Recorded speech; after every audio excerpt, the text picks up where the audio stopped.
hari ini pas dengan Hari Kemerdekaan Republik Indonesia yang ke-76, ya, Dirgahayu Indonesia.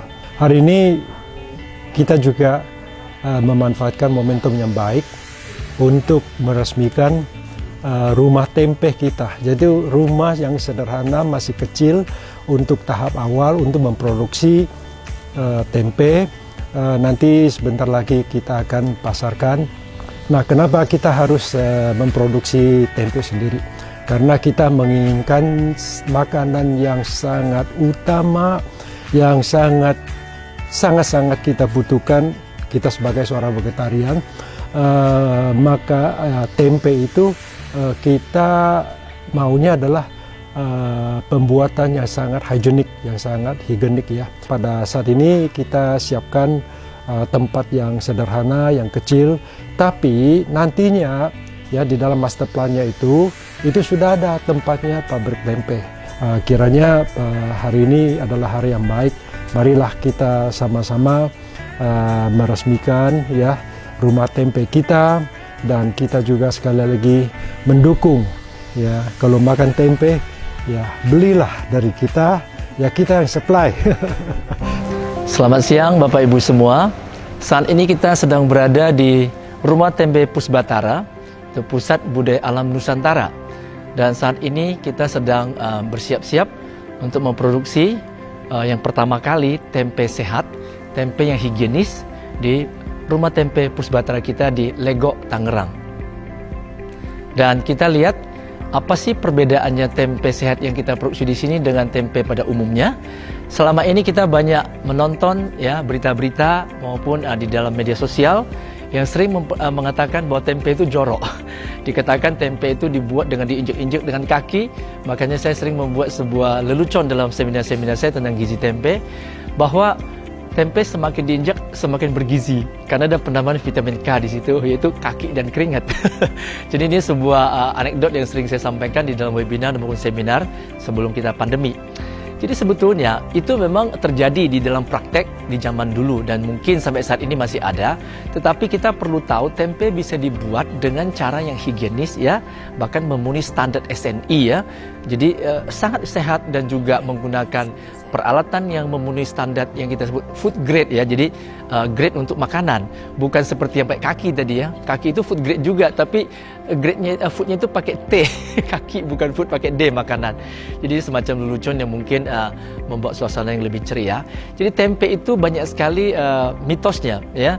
Banyak orang mengatakan tempe itu bisa membuat asam urat, padahal banyak penelitian membuktikan bahwa tempe tidak menaikkan asam urat, ya, asal dimakan sesuai dengan porsi yang dianjurkan untuk gizi seimbang.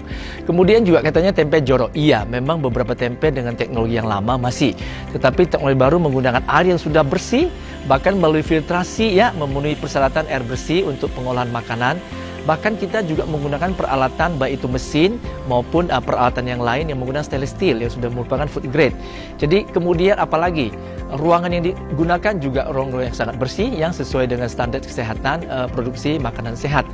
Begitu juga dengan bahan bakunya. Nah, di sini kita tidak menggunakan kedelai yang tidak berkualitas, tapi kita menggunakan kedelai yang non-GMO dan juga organik, ya. Jadi betul-betul bukan saja prosesnya yang bersih, yang sehat, yang higienis, tapi juga bahan bakunya kedelainya tidak menggunakan kedelai GMO, ya. Kita menggunakan kedelai non-GMO dan juga kedelai yang organik. Jadi dengan demikian membuat tempe di samping memang gizinya sudah sangat tinggi, tapi juga menjadi sehat dan bersih dan higienis. Nah, sebagai contoh saja, di dalam penelitian yang pernah dilakukan oleh Kementerian Kesehatan, bahwa gizi tempe itu betul-betul tinggi sekali. Saya suka mengatakan sebuah pernyataan begini, gizi tempe 10 kali di atas daging, tetapi harga tempe 10 kali di bawah daging. Contoh kasus, ya. Untuk zat besi tempe, itu dalam penelitiannya Kemenkes kita, bahwa tempe dalam 100 gram tempe basah atau fresh tempe mengandung kira-kira 10 mg zat besi, ya. Tetapi di dalam 100 gram daging sapi cuma ada 2,8 mg zat besi. Dan dalam 100 gram yang sama daging ayam hanya 1,5 mg zat besi. Apalagi kambing, daging kambing itu lebih rendah lagi zat besinya, cuma 1 mg zat besi. Begitu juga dengan kalsium tempe, tinggi sekali. 129 mg kalsium tempe, yang mana di dalam daging sapi hanya ada 11 mg kalsium dalam 100 gram daging sapi.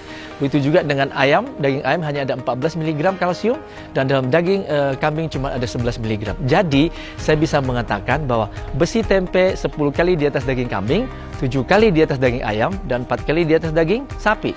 Sedangkan kalsium tempe hampir 9-11 kali lebih tinggi dari daging kambing, sapi, dan ayam. Protein tempe sekitar 18,sekian%, setara dengan daging sapi dan daging ayam, tetapi masih lebih tinggi daripada daging kambing, ya. Begitu juga dengan lemak.